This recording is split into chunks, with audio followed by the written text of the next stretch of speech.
Good morning. You know what I just realized is when I hold my mug with my right hand, you can't see how pretentious I am. So if I want you guys to see, I have to hold it with my left hand. Well, that's freaking lame. Hi, good morning. Admit it. You aren't like them. You're not even close. You may occasionally dress yourself up as one of them, watch the same mindless television shows that they do, maybe even eat the same food, fast food sometimes. But it seems that the more you try to fit in, the more you feel like an outsider. Watching the normal people as they go about their automatic existences. For every time you say club passwords like, have a nice day and weather's awful today, eh? You yearn inside to say forbidden things like, tell me something that makes you cry, or what do you think deja vu is for? Face it, you even want to talk to that girl in the elevator. But what if that girl in the elevator and the balding man who walks past your cubicle at work are thinking the same thing? Who knows what you might learn from taking a chance on a conversation with a stranger? Everyone carries a piece of the puzzle. Nobody comes into your life by mere coincidence. Trust your instincts, do the unexpected, find the others. This is I guess I would call this a passage, really, but really this is a piece of art. And the art piece is called "Find the Others," and it's a poster. I think it's kind of like a display where it's a piece of metal. It's art printed on metal. I've had it in my Amazon outbox or my Amazon wish list rather for, does it even tell me when I added it? Added February 10th, 2019.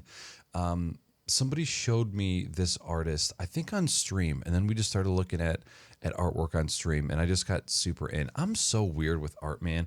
I find art that I absolutely love. I'll buy it, and then I'm like, man, I got to get a frame, and then I just never. I have a whole like cardboard sleeve of artwork over here that I just need to hang. I'm also kind of like not confident in my ability to hang art in a correct manner. And I know that shouldn't stop me, but we all do stupid things that stop us from doing simple tasks in life, right? I'm not alone in this. Okay, cool. And I've had so much amazing art that just has needed frames. But whenever it comes payday and the money hits your account and you're thinking about how long you made that celery last so that you could get that cheeseburger on Friday, right? You're thinking about for those 2 weeks leading up to your payment, you're thinking about all the things that you could be buying if you had the money. And then payday rolls around and you think, man, do I want to go out and get fish tacos and a couple brews, or do I want to buy frames? And every time I skip buying the frames. And one of these days, and I've said this for years, I'll run out of things to buy and I'm like, you know what? Okay, it's time to get the frames. I haven't done it yet. I feel like that day might be coming, but I don't know.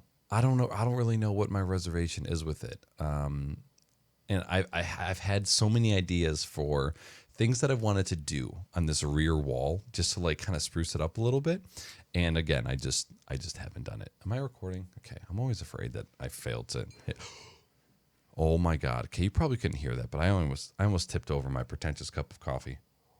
Ooh. I just realized I have Starbucks coffee in a Starbucks cup. Oh my God. We were at BJ's, which is kind of like a wholesale grocery store a couple weeks back, and they had this massive bag of coffee. It was big. I don't know how much it actually weighed, but it was this massive bag of Starbucks blonde roast. And it was on sale for like $14.99, which I'm pretty sure at Starbucks, their little bags that you can buy like at the Starbucks stores are like $10. And I make 10 cups of coffee in a Mr. Coffee pot every single morning. And almost always I get through the entire pot and I usually lend a cup of coffee to Weenie. But goddamn, I've made 10 cups of coffee every day for 2 weeks and it's still not gone. It's like it's a big bag of coffee. The reason that I wanted to record today's video, at first, sometimes I sit here and I'm like, what do I want to talk about today? I'm so torn on this type of content because there are days where I think I just discovered there are days where I want to be able to sit down and I want to be able to just hit record and start talking and then have a piece of content.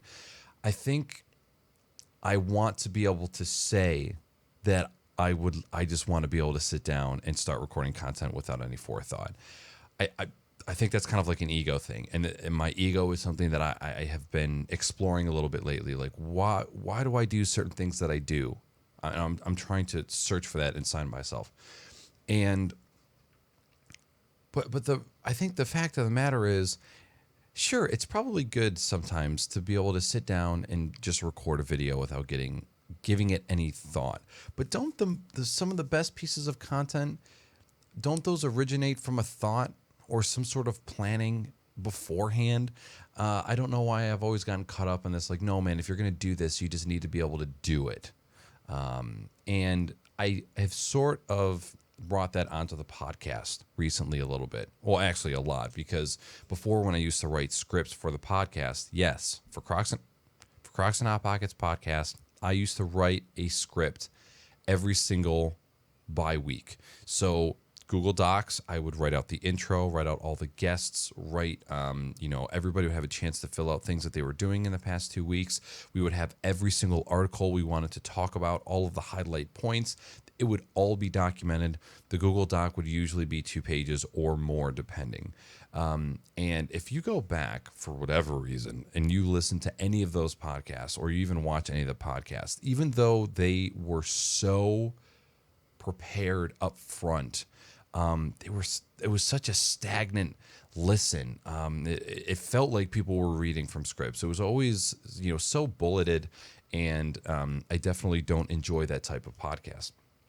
And nowadays, where I barely do any prep at all. And by the way, that script writing used to take hours of searching the internet for things that I wanted to talk about, and it ended up just being way too much. And I remember hitting a point and talking to the co-host, like, man, I really got to change something up, because something just isn't working, just isn't clicking for this. And I ended up making some changes, and I've talked about those changes a lot, and I don't really want to spend a lot of time on it. But what I do now is, we have a Google Doc that has maybe a half a page.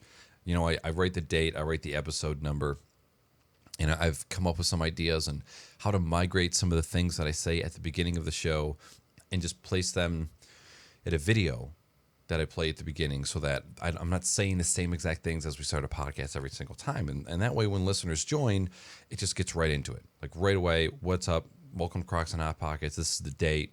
What's going on today? And we just kind of jump right into it. How the F did I get over here?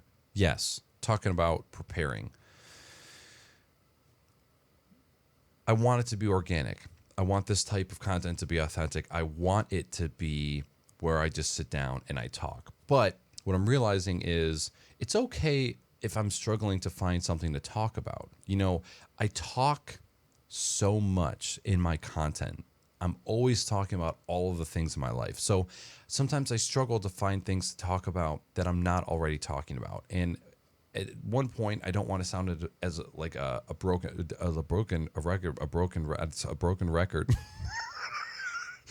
However, I do want to retouch on the things that I wholeheartedly believe, and I feel like I can't stop moving my hands, and this one's in my pocket. At the same time, I want to always reiterate the things that I truly believe in. So today was one of the days where I sat down and I'm like, man, should I even record a video if I don't even know what I'm going to talk about? And yet, here we go. It's been, 5 minutes? And I don't even remember why I started. I know why I started, but you get what I'm saying. Like, sometimes you just go.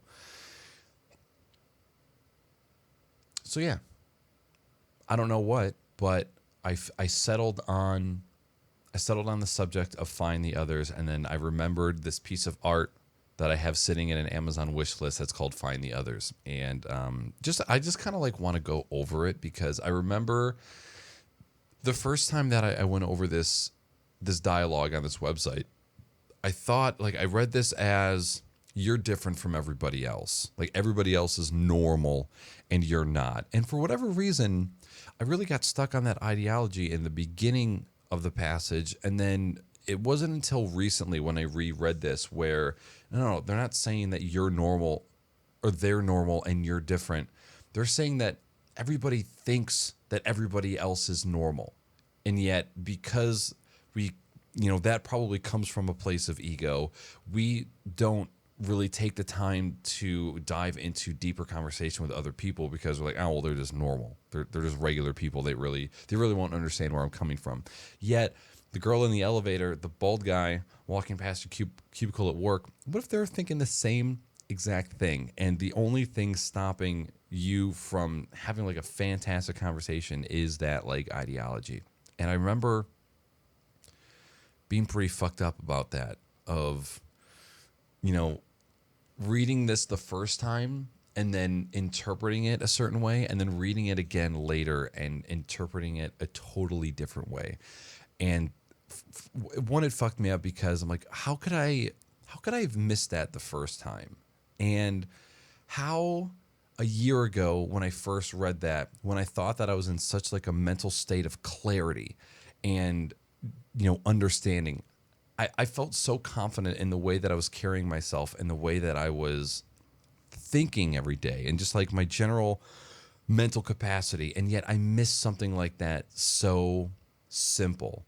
And I'm like, well, shit, that's probably your ego. So that was kind of like my first and my last interpretation of that, which I always thought was super super interesting. And then the other half of this, which I always thought would always really intrigued me, was find the others. And this is always, I feel like I want to get this tattooed on me. Just find the others. I don't know why, but like that phrase really really sticks out to me. I've said this so many times. One of the biggest reasons why I got started on Twitch is because I've I've never felt like I've truly fit into the groups that I grew up with. And that's not to say that I feel like I didn't have good friends or I feel like I didn't belong at all, like I was an outcast. Let me take a sip of this coffee.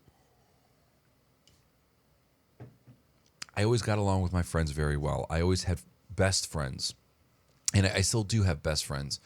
But my hobbies, my passions, my desires, they never really completely lined up with the people that I was around. There was always people that I had common interests with, whether it was photography or video games or music.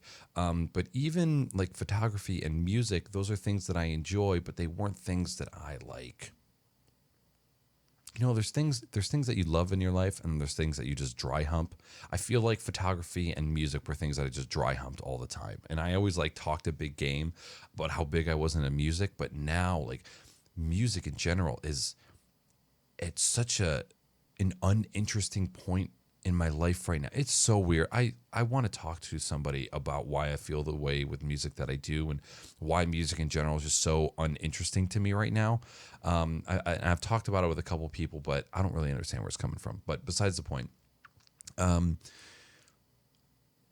Twitch began as a way for me to just broadcast what I was doing with my friends. It was a way for us to share our gameplay and our stories with each other. Back in 2012, you needed some serious effing hardware to capture 1080p 60 gameplay and send it to your friend. You know, you needed the hardware to capture it. You needed the spare system resources. You needed the cloud capability of uploading that file and sending it to somebody else.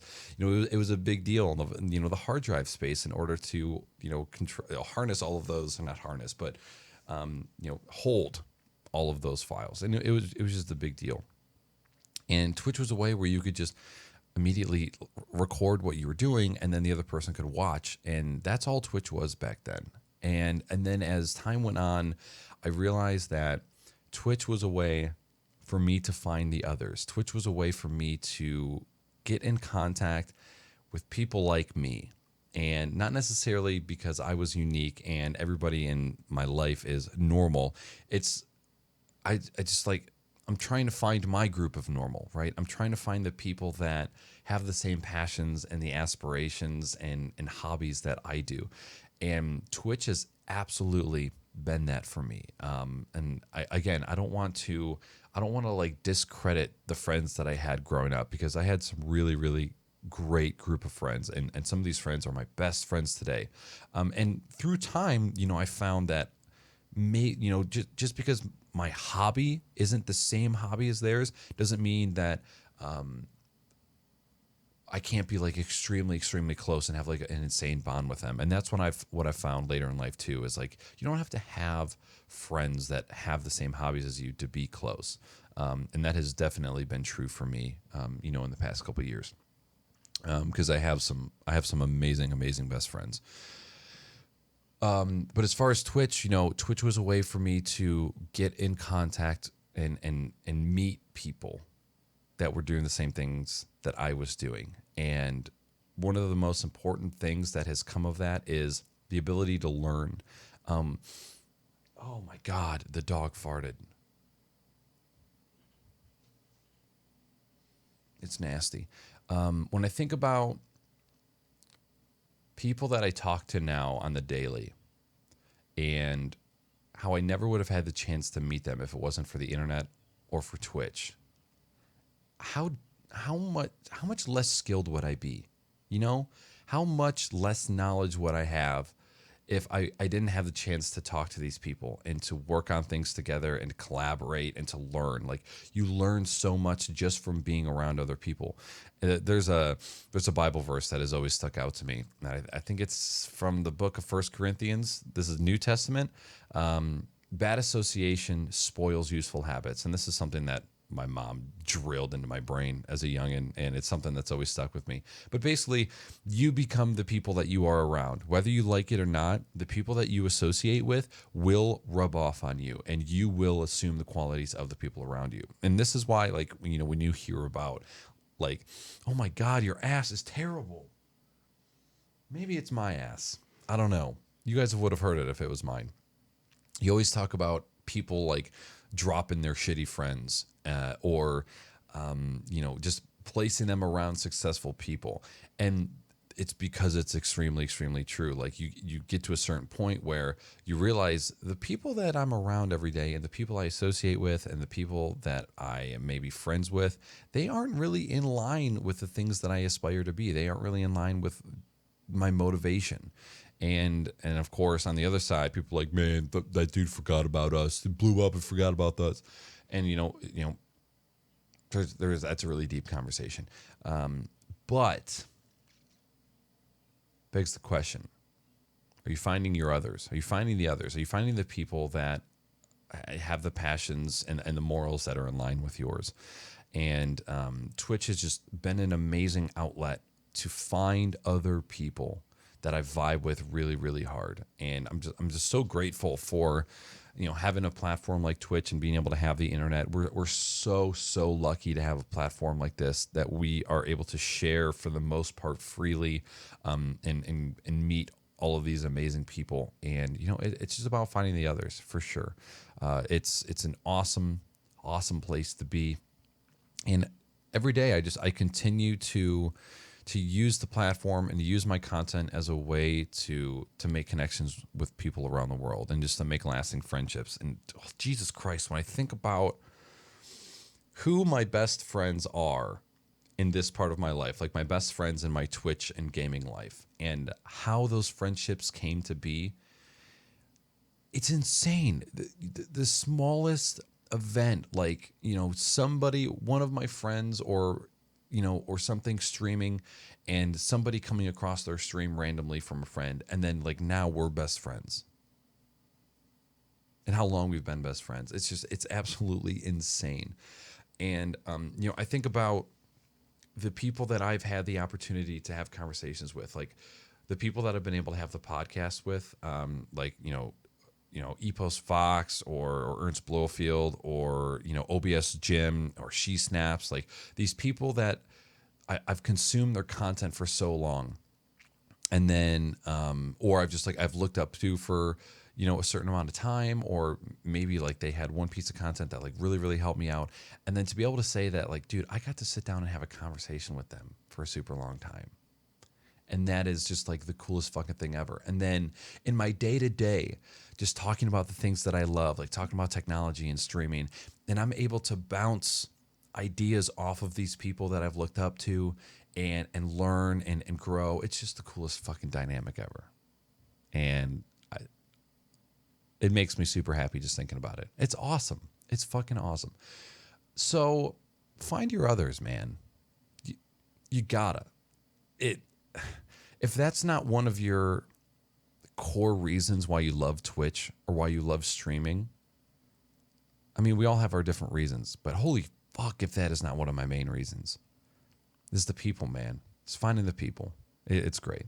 I've probably been talking for super long. I don't have OBS up recording my audio, so I don't have a timer. So now is probably a great idea to end this, and my coffee's probably cold. My throat's dry. Listen, it's Wednesday. It's hump day. It's April 22nd. It's coming up on 6 o'clock in the morning. Make the most of your day today. Have a fucking fantastic day. Do something awesome. Be productive, but also relax and just enjoy yourself. There's one thing about this quarantine I'm going to be sad is over. Man, you have so much time to yourself. You have so much time. Like from Monday to Sunday, you just do what the fuck you want to do. From Monday to Sunday, just all day. Yeah, I mean, maybe you're working from home, but you're working from home in the clothes that you want. You're wearing the hat that you want. You're wearing the underwear that you want. The shoes that you want. High heels in the desk. At the desk. Under the desk. I'm going to be sad when I have to start doing things for other people outside of the house. Because right now you just say no to everything. Nah, bro. It ain't safe. Can't do that. Can't do that for you. It's me time all the time. And that's probably driving a lot of people crazy. But from a productivity standpoint, I'm loving it. So I should probably get to work. Have a wonderful day. I will see you soon. Goodbye.